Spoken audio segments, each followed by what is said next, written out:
Pessoal, bom dia, tudo bem com vocês? Hoje nós vamos falar um pouco sobre um local chamado Mesopotâmia. Já ouviram falar?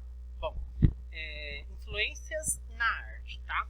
No nordeste do Egito, na região chamada pelos europeus de Oriente Próximo, há uma terra bela e fértil, onde, segundo diz a tradição cristã, teria existido o paraíso de Éden, tá? Então, a Mesopotâmia, ela é uma palavra de origem grega que significa terra entre rios. Então, é o que nós acabamos de ver. Chamados pelos europeus de Oriente Próximo a uma terra bela e fértil. Então, Mesopotâmia é uma palavra de origem grega que significa terra entre rios, tá? Trata-se de uma região desértica, localizada entre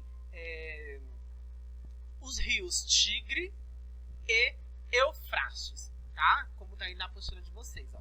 Lá onde há terras planas e outras montanhas, correm dois rios, né? Então, a Mesopotâmia, ela é uma região desértica e está localizada entre dois rios, os rios Tigre e Eufrates, tá? Nos dias atuais, o território ele pertence ao Iraque. Então, atualmente, o território da Mesopotâmia pertence ao Iraque, tá? Por ter uma região de passagem, né? A Mesopotâmia, ela foi ocupada por vários povos de diferentes origens, como, por exemplo, os sumérios, os acádios e os babilônicos, tá? Então, aqui, ó. Se você pudesse se sentir, ó, se você pudesse se sentar em uma confortável poltrona, como em uma sala de cinema, exatamente no meio da Mesopotâmia, podendo vê-la por inteiro, e pudesse assistir a tudo o que aconteceu ali entre os 3.500 anos antes de Cristo, quando surgiu a cidade de Uruk, tá? Lá em 539 antes de Cristo, tá? Então, os persas, eles derrotaram, né, as últimas populações que ocupavam a Mesopotâmia em 539, tá? Antes de Cristo. Então, os legados culturais dos povos mesopotâmicos serão a arquitetura dos seus palácios, os seus templos, né? E os estudos da astronomia e da geometria, tá? E aí, como vocês podem ver, ó, lá em 539 a.C. foi quando ocorreu a queda da poderosa cidade da Babilônia, tá? Então você veria tantos eventos diferentes que ficaria assustado. Então essa é a reconstrução em Berlim do portão de Ishtar, é uma das entradas para a antiga cidade da Babilônia. Olha que legal, diferente, né? Bom, na decadência de Uruk, né, na queda de Uruk, a cidade do povo sumério, no período do templo Gendet, Nars, passando pelas supremacias de acadianos, pelo reinado de Hammurabi, pelas renascenças sumérias na cidade de Ur, pelos reis amoritas e pelas caças, né, de Assurbanipal, você veria também, em meio ao surgimento de tantas dinastias e cidades, um importante aparecimento da escrita, tá? Além de assistir os conflitos entre os assírios e os babilônios, tá? O saque, né, da cidade de Nínive e a chegada dos persas, certo? Então, a Mesopotâmia, ela é uma região que foi habitada por vários povos, né, que nós vimos agora. É uma região de passagem, como fala, né, porque passou vários povos por lá. É uma região que foi habitada por várias pessoas da Antiguidade Oriental, tá? Geograficamente. O crescimento fértil ele está localizado entre o Egito e a Mesopotâmia, como nós falamos, e é caracterizado por uma região desértica, tá? Anota isso. Ou seja, o que é uma região desértica? Quente e seca, tá? Mas os seus rios são volumosos, tá? Então foi às margens desse rio que surgiu as primeiras civilizações do Oriente. Então, a civilização egípcia, ela surgiu às margens do rio Nilo, como nós vimos, tá? E as civilizações da Mesopotâmia, às margens do rio Tigre e do rio Eufrates, tá? Então não esqueçam, as civilizações egípcias, elas surgiram às margens do rio Nilo. Já as civilizações da Mesopotâmia, ela surgiu às margens do rio Tigre e do rio Eufrates, tá? Claro, essas histórias, né, é um prato cheio para os historiadores estudarem, tá? E explicarem para nós o que aconteceu nesse período, tá? Mas nós que estamos pensando sobre arte, não podemos fugir da seguinte pergunta: haveria no meio desse caldeirão de povos diferentes o desenvolvimento de um tipo de arte em comum? Ou, em outras palavras, é possível que um povo influencie outro por meio da arte? Será que somos capazes de perceber quando um povo é influenciado pela arte de outro povo? Nossa, então vamos ver isso. A atividade cultural da Mesopotâmia, ela foi muito grande, muito extensa, tá? Então, os mesopotâmicos, eles desenvolveram conhecimento da astronomia, para quê? Para prever enchentes e vazantes do rio, tá? Bem como para práticas religiosas. Então, os babilônicos, eles dividiram o tempo em 24 horas, em 60 minutos, tá? A arquitetura, ela teve as suas técnicas desenvolvidas por conta da construção de palácios, de templos e torres, tá? E aí nós vamos ver as construções e as esculturas. Bom, a seguir, para começar nossa análise, apresentaremos algumas imagens de templos encontrados em várias regiões da Mesopotâmia, a fim de que você analise todos esses, né? Tendo essas perguntas em mente que nós fizemos em cima.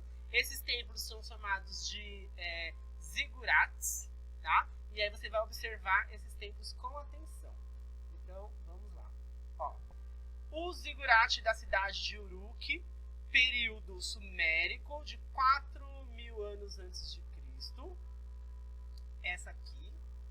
Esse outro é o Zurak da cidade de Ur, tá? É um período pós-babilônico, então depois da queda de Babilônia.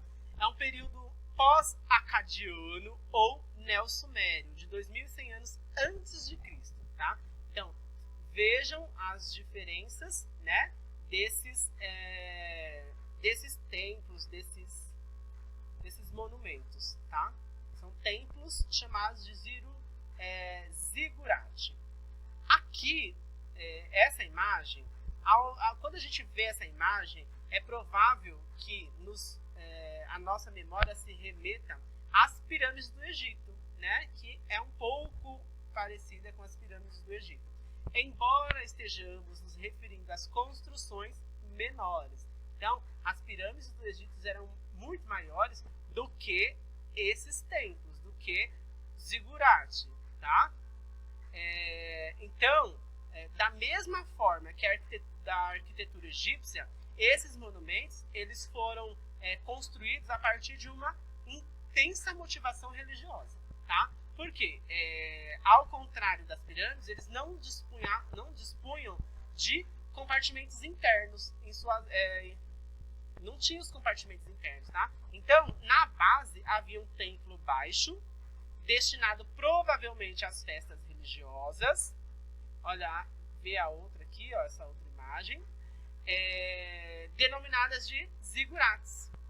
Essas construções, elas demonstram ao mesmo tempo uma intensa fé religiosa e a presença de um representativo senso prático entre os sumérios, tá? Então a Mesopotâmia, ela não havia grandes jazidas de pedra. Esses zigurates, eles foram construídos com tijolos de barro, tá?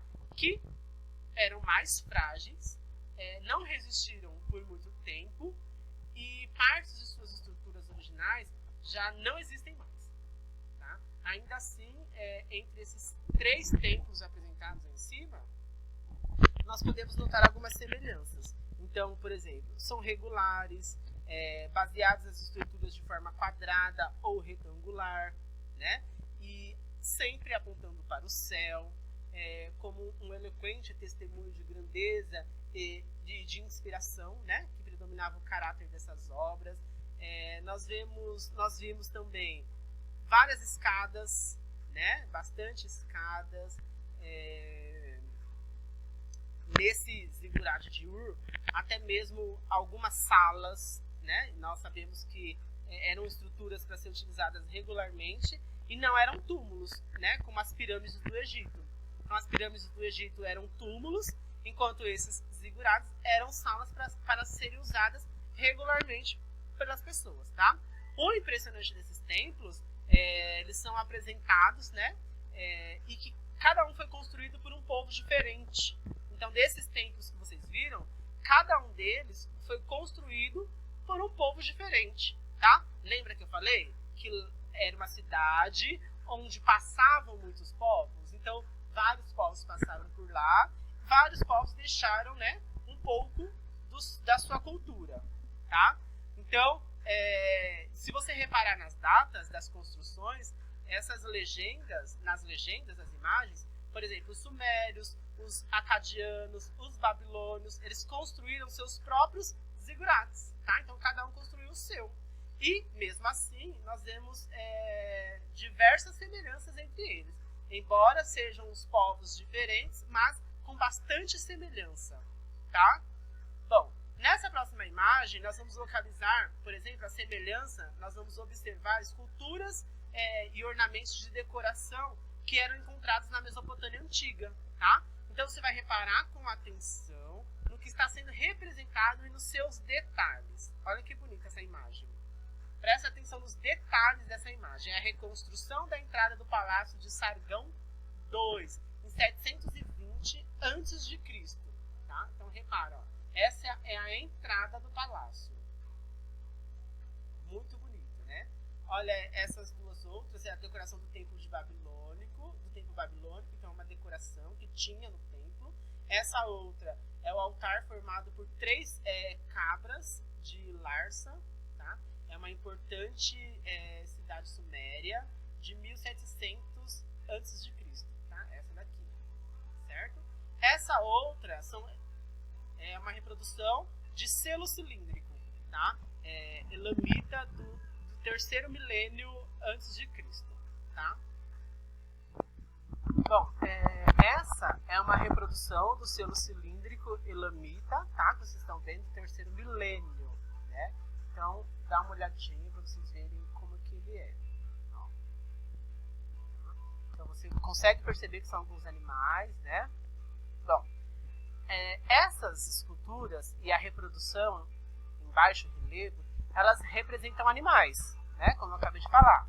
Então, se você reparar, cada um deles revela 2 aspectos interessantes dessa cultura. Por um lado, a forma natural dos animais, tá? Como eles são na realidade. E se corresponde aos aspectos naturalistas. Então, dessas peças, por exemplo, por outro lado, nós vemos porções poucos comuns, tá? Possuem asas e outros elementos fantasiosos em seu corpo. Alguns têm cabeças humanas. Esses são os aspectos mágicos, né, da mitologia, mitológico, que essas obras apresentam, tá? Então, essas obras aqui que vocês estão vendo, ó, então vocês vão observar. Observe essas imagens apresentadas a seguir, em que animais e seres humanos se misturam, tá? Eles se formam criaturas mágicas mitológicas.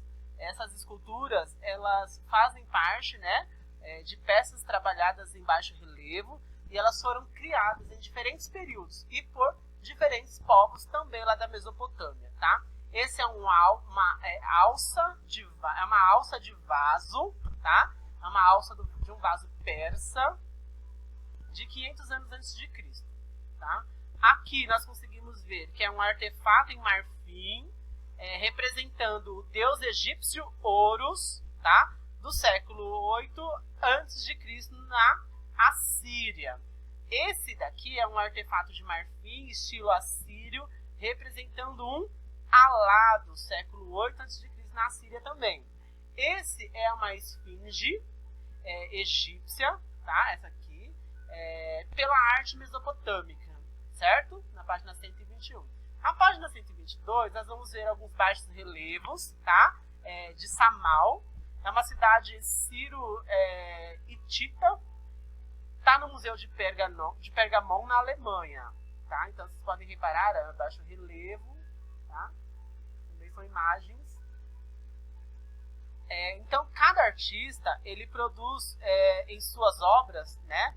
Por mais que estivesse em momentos de produção, sendo calma aí que saiu, só um minuto. Cada artista, eles reproduziram essas obras, por mais que eles estivessem em momentos de sua produção, sendo movidos por motivos pessoais, eles estavam sendo representados, tá? Sem dar conta desse fato.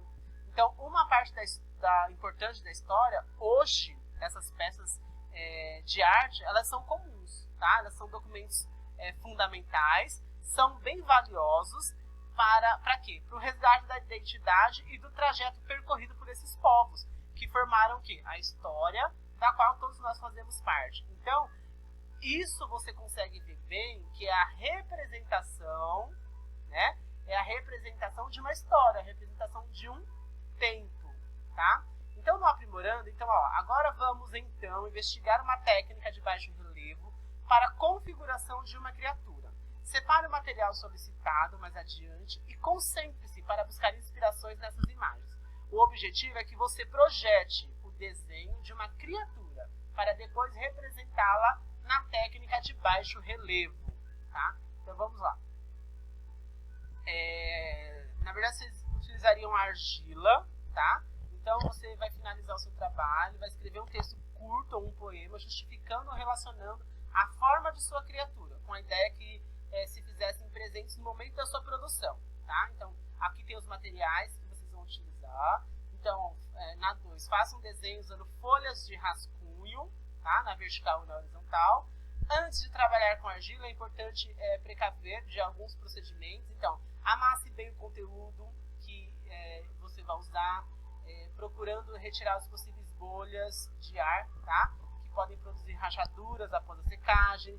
Durante o trabalho, a argila pode secar demais e dificultar o manuseio. Então, nesse caso, molhe um pincel em um pouco de água e umedeça a região onde está trabalhando, tá? Cuidado para não exagerar na água, por quê? Porque o trabalho pode ser prejudicado no momento da secagem. Separe 2/3 de argila para que, com o auxílio de um rolo de macarrão, possa esticá-la sobre uma superfície plana até que obtenha uma placa com aproximadamente 2 centímetros de espessura, tá? Assim, 2 centímetros. Coloque essa placa sobre uma base separada de madeira, plástico ou pedra. Sobre a placa de argila, encaixe as folhas com seu desenho para cima, posicionando-o no espaço das placas como desejar. Faça a transferência posicionando lentamente um lápis, sem ponta fina, sobre os traços do papel, de forma que o desenho fique gravado na argila, certo? Então você vai fazer o desenho numa folha, vai esticar a argila, vai pôr o seu desenho em cima e vai riscar o seu desenho. Para quê? De forma que esse desenho que você fez fique marcado na argila, tá? Depois você vai observar o seu desenho, visualmente, você vai ver as partes que ficaram em relevo, faço uma quantidade de rolinhos com argila que não foi usada na placa da superfície. Para quê? Para usar na hora de obter os relevos, tá? Antes de aplicar os rolinhos sobre os locais planejados, preparem em um copinho um punhado de argila, um pouquinho de argila, tá? Que cabe em uma colher de chá cheia, diluindo em 2 colheres de sobremesa de água, amassando e misturando até formar uma massa que será usada para colar, né? Como uma cola da argila. Esse preparado é chamado de barbotina, tá? Aplique a barbotina com um pincel em todas as partes que terão um relevo e por cima acrescente um rolinho de argila, pressionando para que não se soltem quando a argila secar, tá? Neste momento, o resultado visual talvez não lhe agrade, porém trata-se de uma parte que não podemos pular, portanto, fundamental para a nossa produção. Agora, com seus instrumentos para esculpir, inicie a primeira etapa de sua escultura, que é a definição das formas que compõem a sua criatura. Neste momento que você vai criar sobre o seu desenho que fez, tá? Então, não deixe de consultar, sempre que necessário, as imagens de referência que vocês viram neste capítulo, certo? Após o término, deixa secar, tá? Então, após o término da primeira etapa, cubra, né, a sua peça com plástico, deixe sempre um pouco de ar entrando pelas laterais, um pouco mais seca, né? A peça fica melhor para se trabalhar. Depois de 1 ou mais dias, inicia a segunda etapa. Para quem não conseguiu o resultado satisfatório antes, agora é a hora certa, tá? E aí você vai continuar a segunda etapa. Na observação, os trabalhos feitos de argila, originalmente, após sua confecção, vão para um forno de alta temperatura e transformam-se em cerâmicas. A camada de verniz ou cola branca, em nosso caso, é necessário para que essa peça não vá para o forno, tá? Então, não leve para o forno e se torne um pouco mais resistente, tá? Então, não precisa levar para o forno. No final, fotografe sua peça pronta e cole fotos no espaço abaixo, certo?